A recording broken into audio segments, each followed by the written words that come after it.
लेकिन पढ़ाने की पद्धति वह होनी चाहिए जिससे विद्यार्थी को विषय समझ में आए।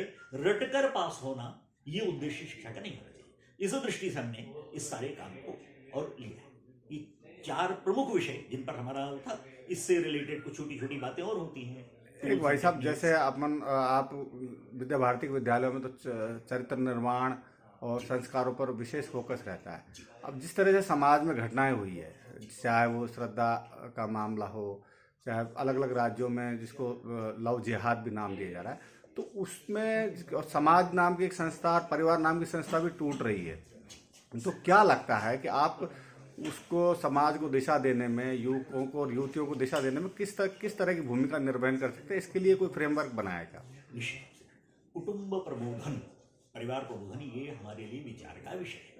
शिक्षा का काम केवल स्कूल की बाउंड्रीज में या क्लासरूम के अंदर नहीं होता। हमारा मानना है शिक्षा का काम परिवार से शुरू होता है, विद्यालय तक चलता है, लेकिन विद्यालय की भी एक सीमा है। उसके बाद बच्चे बाहर जा रहे हैं, तो फिर केवल कॉलेज यूनिवर्सिटीज तक नहीं, समाज में विभिन्न संत महात्माओं के माध्यम से, विभिन्न धार्मिक आध्यात्मिक संगठनों के माध्यम से, विभिन्न सामाजिक संगठनों के माध्यम से ये जो सामाजिक सरोकार की शिक्षा है, यह तो उससे आने वाली है। हम विद्यालयों में वातावरण ऐसा देते हैं कि उनको आज से ही सामाजिक सरोकार का भाव मन में आने लगे।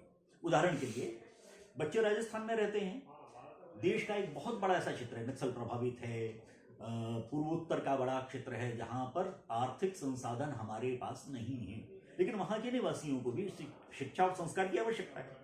उनके लिए हमारे बच्चे वर्ष में एक बार, कोई राशि तय नहीं है, किसी को जो उपयोगी, जो लगता है कि वो अपने सामर्थ्य के अनुसार दे सकता है, हम समर्पण उसको कहते हैं। समर्पण भाव से सरस्वती माता का पूजन करना और शिक्षा के काम के लिए सहयोग राशि देना, उसको ना हम किसी प्रकार का रसीद देते हैं, ना हम उस प्रकार की अकाउंटिंग करते हैं। हम इसके विपरीत उसको एकदम गुप्त दान के स्वरूप में रखते हैं।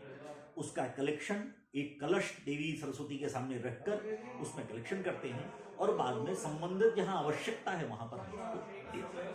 तो ये जो भाव जागरण है, ये अभी से बच्चे अपने जेब खर्च का कुछ हिस्सा बचा कर दे सकते हैं क्या, समाज का वह वर्ग भी उनका ही है, उनका ही समाज का बंधु है, ऐसा उनके मन में भाव।